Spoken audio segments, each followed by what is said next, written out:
Yo, what up guys? Today I wanted to check out something that I've been curious about for a little while. Whether the Arch Glacor is still worth doing in AFK mode. Now I know there's a few reasons that you would want to go here, so I'm going to cover both of those reasons, and we're going to see about the setup as well, because I'm not going to be using the melee AFK, I'm going to use Necromancy, seeing as a lot of people will have access to that instead of melee in most instances. And then we'll see what the average hourly rate would be if you are going to do this in the setup that I used. So hopefully this video will be useful for some people if you're considering whether it's still worth doing. I've not seen like an updated guide or anything, so I figured I would take this opportunity. So there's a couple of reasons that you may want to AFK the Arch Glacor. One of them being pretty obvious, GP. People AFK bosses for GP, which is crazy to think about, right? Like, of course, that's something that people are going to want to do.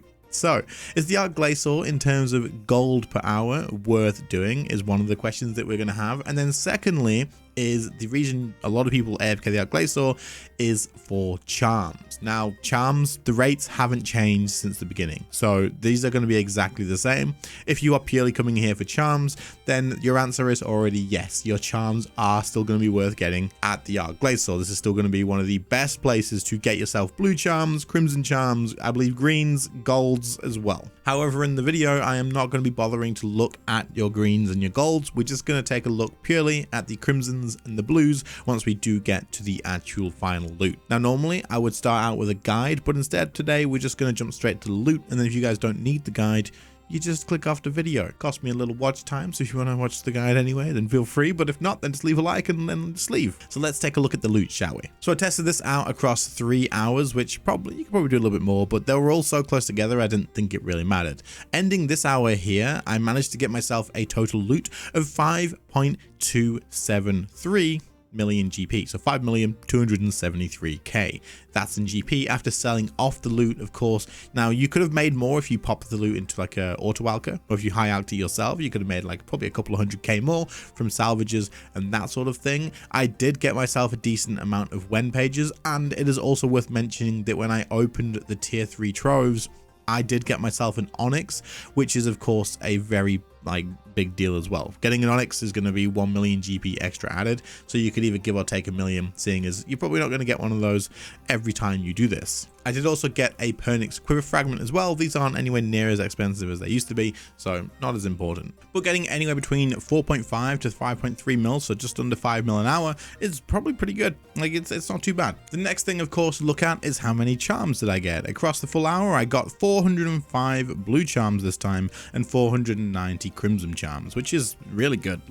Really good. And I wasn't using charming potions either, which you should probably do if you're going to be going for charms specifically. I should be also mentioned that the setup I was using got kill times between 15 and 20 seconds on average. This is slightly longer than the PVME example melee setup, but that's best in slot melee, and I didn't want to go with that for this video because most people don't have best in slot melee, surprisingly. It's pretty expensive, and I'm using Necromancy because most people have Necromancy, and it's a lot more sort of available to most of the players. I actually also tested a lower level setup, which has like way less gear and like GP involved in it, and no Zuck cape, that sort of stuff. And this still got between 15 to 20 seconds, but every now and again, like every third kill, you may see like 22 seconds. For what it was, like, it's absolutely fine. You don't have to use Reaver scrolls with this setup as well, which we're going to talk about soon, and it's just like super AFK except for looting, right? And that's the other thing about the Arch Glacor. While it is fully AFK for the fight, because you're doing zero mechanics, it kind of feels almost a little bit pointless, because the kills are like 15 seconds, meaning that you are looting pretty often. Of course, you don't have to loot every single time, but you are going to have to loot every now and again so that you don't lose those drops. At the most, though, you can leave loot on the ground for 2 minutes, but if you leave it any longer than that, they will just disappear. So you get 2 minutes of AFK time, and then you're back to looting. And again, you only have to press the space bar because you have the actual area loot open. But every 2 minutes isn't like if you're AFKing for like 15 minutes, for example, right? So that is something to keep in mind if you are considering using this as like, hey, I'm going to go AFK for a long time. Let's go and do Arch Glacor. It's not going to be the most AFK thing in the game, but it is definitely going to be a 2-minute option. But overall, absolutely this boss is worth AFKing if you're looking for a good 5 mil an hour and getting all the charms. There's also the benefits of the pretty common Triskelion keys that you get from here too. I didn't even pick all of them up, but I got 2 full ones and probably enough to make another 2 full ones from all the pieces as well in like just the last hour that I did here. And while they're not the most exciting things in the world, it's a little bit of extra, right? So overall, that is the loot. So now you know that yes, it is pretty good. It is worth looking into. Let's talk about the method that I use for necromancy and what you can use as well, and then the action bar and all that sort of stuff, and go from there. So taking a look at how you can go ahead and do this with necromancy in the way that I did. Well, the gear that I used was the tier 70 necromancy armor. The reason I use the tier 70 armor is because it gives you that passive effect for a chance to get the insta kill every now and again, which saves you like a second, 2 seconds here and there, but I mean every second adds up, so it is definitely worth doing. And you will notice that I do have Cinderbane gloves, which is probably going to be the most expensive outlier here.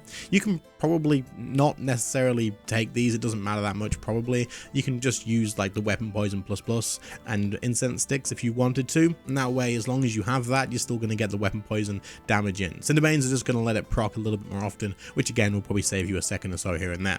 Otherwise though, just change these for the tier 70 gloves, and that way you can get the proc chance a little bit more too. I'm using a Blood Amulet of Fury. This is just because I didn't want to use Neo F for the actual like lower value setup.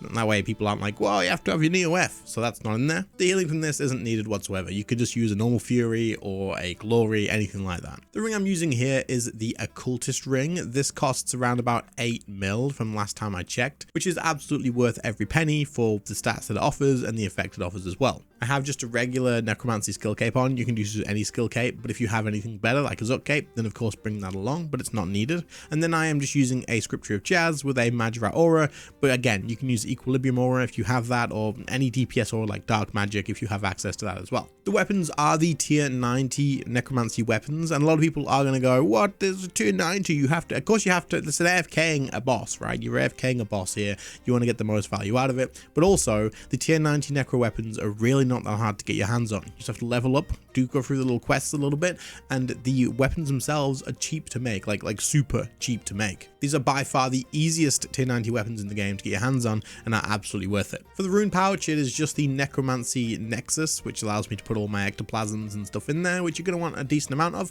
to be able to conjure up your army. Moving on from there, we have the action bar, which is probably going to be the more important part of this, I suppose. Let's take a look at this. The first thing on my action bar, which is all revolution of course, is the Conjure Undead Army. This is going to conjure everything up for me whenever they are available.